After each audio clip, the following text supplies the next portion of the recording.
XDC Network just does not stop raising the bar. Today, guys, I'm going to present some amazing news as to why this project has literally just gotten 100x better. Well, let me just clarify that. It's not going to 100x tonight. It's just going to get 100x better, especially because in a bear market, what do projects do? They build in the bear. That means come the bull runs, we've got more people in the market, more explosive news, and honestly, a better quality project. Therefore, it's going to grow faster and more than ever before. I think XDC is not just a candidate for that. I think XDC is literally a sleeping giant. And right now, it's basically Japan opening up the United States back in World War II. The major growth is still to come. So let me explain to you some of this important news today, but also I'm going to go through some of the growth factors that make me bullish into this actual news, the recent news, okay? So let me first explain to you guys what XDC is. XDC Network is a layer 1 blockchain with some really unique features, kind of goes beyond the scope of this video, of course. Most of you watching this probably know what XDC already is,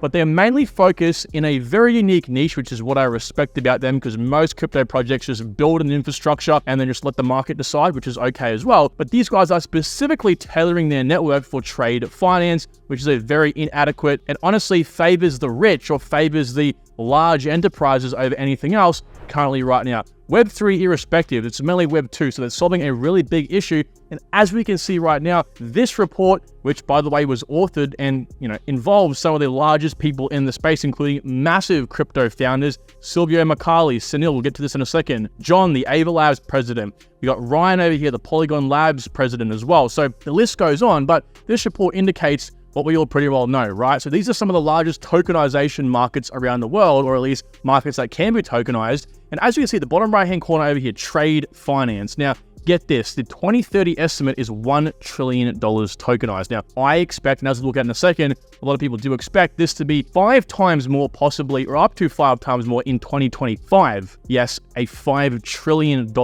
industry within crypto literally in 2025. Now, will it go there? Definitely going to be difficult, but I want to say for the record, guys, this is mainly focused on tokenization. All of these things, real estate funds, private equity / venture capital, so on and so forth, again, trade finance, they're massive markets. As you can see, 20 trillion, 7 trillion, 12 trillion. And as we can see over here, they definitely will be bubbling come 2030, but honestly, I believe 2025 as well. Let me read you this. Almost anything of value can be tokenized, and tokenization of financial and real-world assets could be the killer use case blockchain needs to drive a breakthrough. Let me read this to you very carefully here. We forecast $4 to $5 trillion of tokenized digital securities and $1 trillion of distributed technology-based volume in 2030. Now, again, I'm going to show you another report in a second that kind of blows that out of the water and says we're going to have this basically in 2025. Who really knows, right? But in the same report, we have the COO and co-founder of XDC Network, XinFin, Sunil. He actually was asked a question down here on this sheet. He was asked, well, what percentage of global trade flows will involve digital flows and use the blockchain for part of their process by 2025 and also by 2030? His response was, tough to give a number, but with more countries accepting electronic trade documents, which recently the UK Parliament has almost right now passed that bill, I feel we should have this percentage moving into 2 digits by 2025, which is that $7 or so trillion.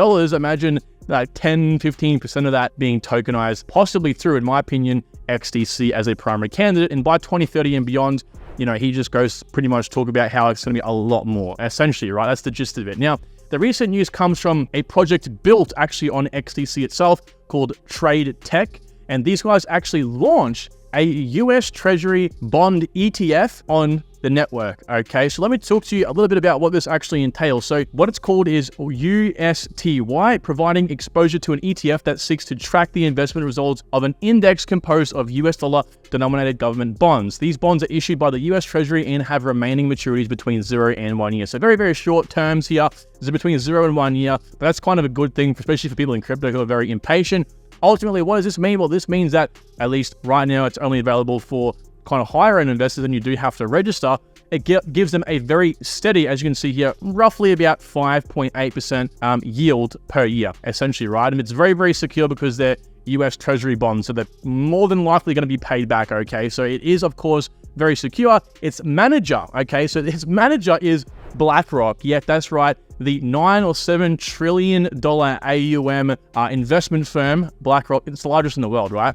And also the administrator is State Street. Now they're like the third largest in the world, like right behind Vanguard, okay? So yes, very, very big ETF, as we can see here. And if we actually go ahead and have a look at the iShares page, this is a subsidiary of BlackRock itself, that gives us more indication on the kind of previous history on this particular ETF that's now going to be tokenized. We can see that the total return in the last 12 months from the 30th of June 2022 till the 30th of June 2023 was 3.34%. So yes, I want to say for the record, this isn't some amazing, crazy high number like 20, 30, 40%, but that's unstable. Right now, again, this is a step in the right direction. We're talking Treasury, US Treasury bonds here. It's not going to be crazy numbers. Matter of fact, it's the most probably safest thing you could possibly get into. So in this case, of course, well, ultimately, it's going to be a good sort of hedge for those sort of people. Now, they actually have mentioned, if we come back over to Yield Tech down here, they've mentioned it specifically is for those higher investors, right? You do have to have a little bit of money behind you and all that sort of thing. And right now, there's about $2 million total TVL in this fund. So there's not too much, hasn't really been around for that long, but I do want to say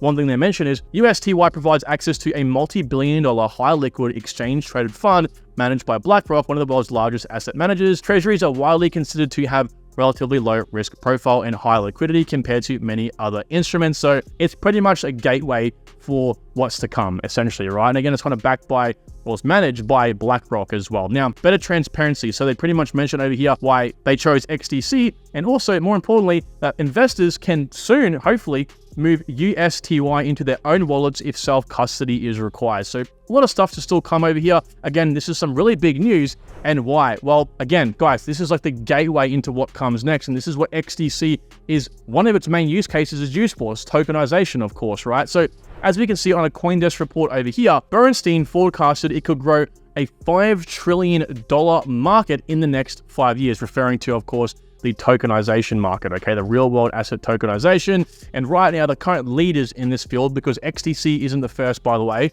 is Stellar, Ethereum, Polygon, and also Avalanche. Now, if you come over here to realworldasset.xyz, we can see, again, largely dominated over here by Stellar, Ethereum, Polygon, so on and so forth. The market right now is about $625 million, at least in the US Treasury Department. So right now, it actually isn't too crazy. Yes, we're talking about average yield to maturity. So yeah, about 3 to 5% per year. Again, this is a gateway, and I think this is a really, really good start for the network. Now, for those who are a little bit unfamiliar with what XDC actually is and kind of like why this news is so 100x potential worthy, is because A, it's a very, very small network. XDC's market cap right now is around like 700 million, at least the last time I checked. So it is significantly lower than its competitors. And also, it's got some amazing other partners in its lineup as well. If we now come back to this chart, and I won't spend too much time here, you can see Impel is another ecosystem project allowing XDC to be compatible with the ISO 20022 standard, which pretty much allows it to be compatible with, you know, the new banking system in the US. Well, this will be phased everywhere, basically. So it will allow XDC to be connected to these larger networks, which is actually really important because Impel also offers R3 Quarter to the XDC network. More importantly, actually, XDC is like a public network infrastructure for the R3 Quarter ecosystem, meaning all of the R3 Quarter based ecosystem projects, over 300 members worth, and by the way, large members, HSBC, ING, Citigroup comes up again, Commonwealth Bank, Oracle, Microsoft, MasterCard, and this is a very old and outdated list, they can now leverage XDC to transfer stablecoin tokens on its public variation. So they can now communicate with one another via XDC and interact with the XDC public network, which, as we now mentioned, is going to be offering essentially the R3 ecosystem and ETF, right? A US Treasury bond ETF that's now tokenized. And as I said, it's the gateway to what comes next as well. So guys, there is some very, very big information coming out of XDC. Now, whether you believe this is 100x news or not, I think the main takeaway here is the fact that XDC is a very small project compared to its competitors, and also it's the only real competitor in its market, Web 2 and Web 3 both, okay? So you got to kind of recognize when the writing's on the wall, and I think a lot is to come, a lot of growth, as we sort of started the video, is bound to happen. Whether it happens in 2025 or 2030, I think investors today are going to be set for life. As always, not financial advice. Thanks so much for watching, guys. Really appreciate every single one of you. I can't wait to talk to you all soon. Take care. Bye.